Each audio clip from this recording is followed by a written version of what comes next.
shop, pop, movies. Ahoy there, and welcome back to 31 Lists of Horror.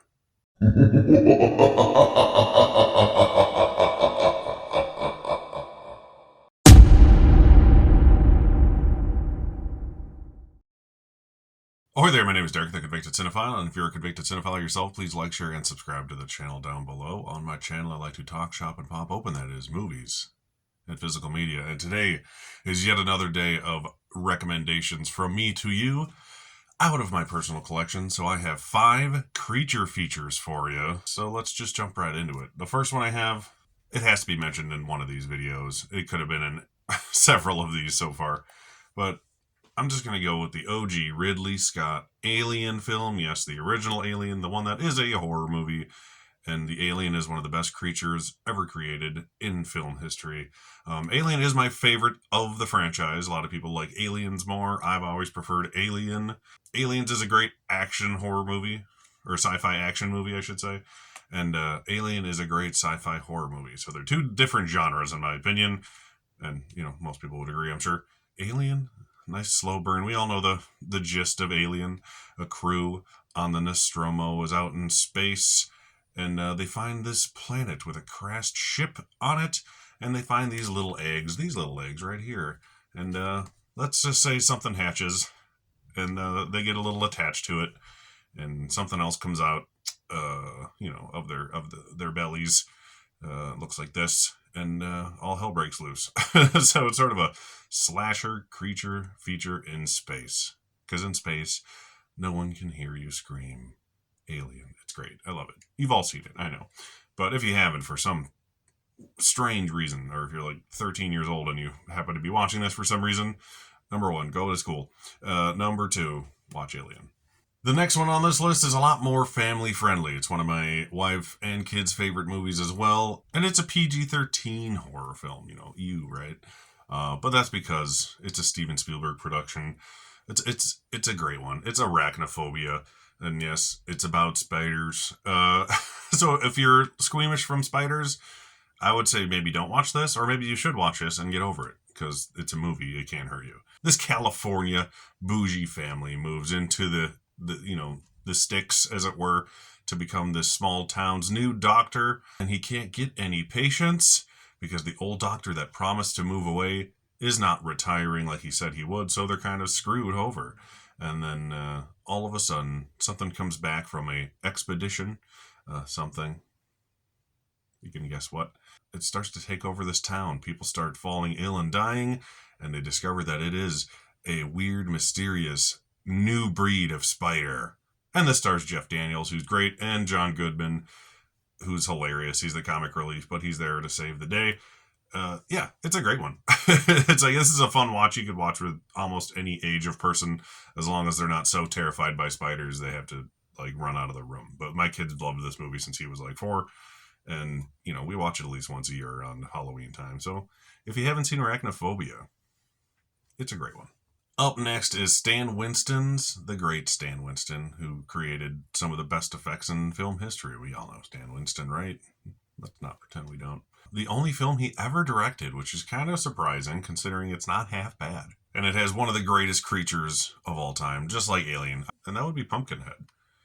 Pumpkinhead is an amazing creature design. It's not a man in a rubber suit quality design. Pumpkinhead is a kind of a fairy tale-esque horror film where something terrible happens to Lan Hendrickson. His son is accidentally killed in front of him, essentially, and he claims revenge from this old witch lady that he sees, and the curse of the Pumpkinhead comes to life, and Pumpkinhead basically takes his revenge out for him, and in the midst of all this, he realizes he has not done the right thing and tries to take down the Pumpkinhead monster himself. So it's a cool movie.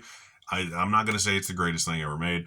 It has a good visual vibe to it, lots of dark blues and bright oranges. It's very cool visually. Like there you can see dark blue, bright orange, right there. 2 pictures, that's all you need to see. I'll flip around to the other artwork so you can see better what it looks like, because as much as I love the original poster artwork, that might be one of the lamest posters I've ever seen, as creepy as it looks. But there's more what the Pumpkinhead creature looks like. There's Lance Hendrickson as well.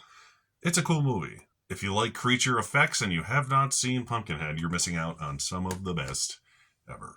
My next one, we're going to take it back, all the way back to 1958. One of the most famous creatures in film history. They all are. That's what I'm talking about. And this is the original Blob, starring Steve McQueen, with the best theme song ever made. It's 82 minutes of concentrated motion picture terror in blood-curdling color, as it says so right on the back here. But yeah, this is literally what I said. It's an 82-minute long breeze of an old 50s monster movie. This blob creature crashes down and a meteorite literally attaches itself to some local townsfolk, and it eats its way into getting bigger and bigger and bigger, and this town has to figure out a way to stop this creature from devouring literally everything on the planet. And like I said, you got young Steve McQueen. He's like 28 here, playing like an 18-year-old or some shit like that. Not the most convincing, but it's Steve McQueen. He's a great actor. Really cool effects. It's fun for the time. It has a lot of really fun miniature effects in the film. There's a remake as well, which I may be talking about on a different video, FYI, which is why this one is included here, because I just love The Blob. It's another one that my son really loves. I showed it to him when he was really young, and he loved watching this one too. We watched it a few times together. So it's gained an even more special place in my heart because it's a movie my kid likes to watch with me. The Blob on Criterion Collection. It's a gorgeous film on here. The bright red blob looks beautiful. Everything looks beautiful. This is just the Blu-ray. I can't remember. I don't think there's a 4K of this yet on Criterion, but honestly, this Blu-ray, it's amazing, and I highly recommend it. Fifth here, one of my all-time favorites. This is a movie I grew up watching on cable about 7,000 times. And then eventually I owned it on DVD, and now this gorgeous Arrow 4K, and that is 1990's Tremors. Who doesn't love Tremors? Crazy people, that's who. I'd show you the back, but the back isn't as cool. There's a Tremors 2 in the same style of box back there. I didn't want to include that one just because the original one is obviously the best, but Tremors 2 is pretty good too. Starring Kevin Bacon and Fred Ward. Kevin Bacon's always been cool about horror. He was in the original Friday the 13th. He was in Tremors. He's in Hollow Man. And he's always cool about coming back and doing special features and stuff for these releases. So I always appreciate that from awesome Kevin Bacon. And the late Fred Ward is great in this movie as well. And then you got Michael Gross and Reba McEntire in here as well. It's got a good cast. But it's a tiny, small town called Perfection, I believe. And I think it has a population of 14 people, if I remember right. And then a college student is there studying earthquakes, rather. And then she's finding these weird patterns in the ground. And these patterns are caused by these tremor creatures. And they're gigantic sandworms, essentially, that come up out of the ground. They have no eyeballs. They look nothing like this poster artwork, oddly enough. But they feel for you, and then they come up, grab you with their tentacle tongue mouth things, and suck you down. And it's another PG-13 horror movie that's appropriate for pretty much anybody. It's another one I've shown to my kid, and he really liked. Like I said, I grew up watching it. It came out when I was 4 or 5 years old, and I've been watching it ever since. So if you want a good gateway horror movie, I always recommend Tremors and Arachnophobia, and The Blob, rather. This could almost been a gateway horror movie recommendation pile. But Tremors is one of my all-time favorites, and if you have not seen it, you need to do that ASAP. And watch Tremors 2 while you're at it. It's pretty good. There's like 7 of them, but the first 2 are easily the best. Once again, my name is Derek, the Convicted Cinephile. Please like, share, and subscribe to the channel down below. Thank you for watching, and I'll see you tomorrow. Thank you so much for watching, everybody. Don't forget to like and subscribe to the channel, and channel memberships and merch are available on TeePublic and Spreadshop stores.